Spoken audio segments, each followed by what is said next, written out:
Alors comme chaque mercredi, on commence par donner les bons plans de sortie. Et oui Margot, vous connaissez la chanson, sortez vos agendas. Alors vendredi soir, Natacha Saint-Pierre donnera un concert à l'église Saint-Martin de Sarralbe. C'est l'association Art de Vie en partenariat avec la municipalité qui propose ce concert.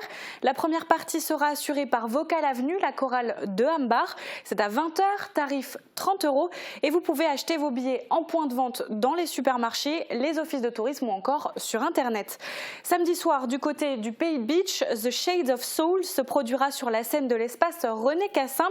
Une douzaine d'artistes vous feront revivre le meilleur de la musique funk, pop, soul et disco de ces 40 dernières années. C'est à 20h30, vous pouvez acheter vos billets auprès de l'office de tourisme du Pays de Beach ou encore via Internet. Après la musique, on part au théâtre samedi, toujours dans le cadre de la saison culturelle. La pièce La Voix des Poètes sera présentée à l'auditorium du Casino de Sarreguemines, un spectacle qui allie musique, théâtre, poésie et rêverie dans un équilibre subtil des rythmes et des sons. La Voix des Poètes de Muriel Anastase Ruff mêle les mots et les sons pour des rencontres avec Victor Hugo, Charles Baudelaire, Arthur Rimbaud ou encore Paul Verlaine. C'est à 20h, tarif 10 €. Et si le théâtre ne vous dit rien, vous préférez peut-être l'humour, Noël Perna, alias Mado la Niçoise, débarque à la salle W de Woustviller ce samedi soir. Alors un spectacle qui rassemble un tas de questions mais qui donne aussi et surtout des réponses à des questions que vous ne vous poserez jamais. C'est à 20h30. Et enfin pour finir, c'est un anniversaire particulier à Meisenthal. Artopie fête ses 20 ans.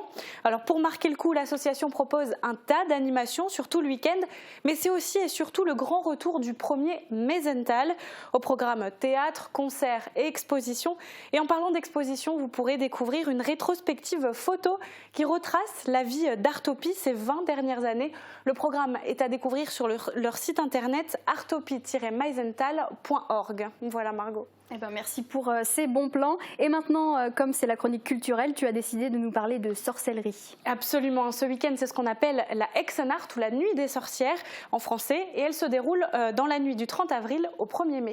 Et qu'est-ce que c'est au final cette nuit des sorcières? Alors dans mes souvenirs d'enfance, le soir de la Hexennacht, on sortait avec les copains pour aller retourner des poubelles, jeter du papier toilette sur les arbres. Non, c'est pas sympa. Jeter des œufs sur les maisons ou encore aller sonner aux portes la nuit et on se barrait en courant comme ça, c'était l'éclate. Et en fait, j'ai pas vraiment compris pourquoi. On savait juste que c'était drôle et on attendait ça avec impatience. Mais en fait, il paraît que c'est une fête propre à notre territoire, du moins dans le nord-est. D'accord, comment ça se fait? Eh bien, la nuit des sorcières, nous viendrait encore une fois de nos chers voisins allemands. Et la Hexennacht tire ses origines dans la nuit de Walpurgis.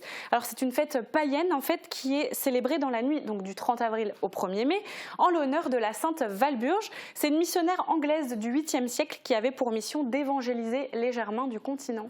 Donc rien à voir avec les sorcières. Alors si tu vas voir, j'y viens. Donc comme je viens de le dire, la fête de Walpurgis c'est une fête païenne et pour l'Église, tout ce qui est païen est à proscrire puisque ça n'a rien de religieux. Et pourtant la Sainte Walburge faisait bien partie de l'Église. Oui, alors tu as raison de le souligner. Donc certains célébraient la Sainte Walburge, mais d'autres célébraient les divinités du printemps durant la nuit pour marquer la fin de l'hiver des divinités Margot. Or dans la religion chrétienne, il n'y a qu'un seul Dieu. Ah, d'accord, je commence à comprendre le truc. Tu vois le truc. Alors l'Église décida donc d'interdire cette fête et d'excommunier toutes les personnes qui continuaient de la célébrer. Alors les divinités sont pointées du doigt et sont qualifiées de démons. Et en plus de ça, durant la nuit de Walpurgis, les gens allumaient des grands feux de joie et dansaient tout autour. Pour l'Église, pas de doute, c'est bien de la sorcellerie. D'où le nom, la nuit des sorcières. Absolument. Très rapidement, l'Église commença à condamner les actes de sorcellerie.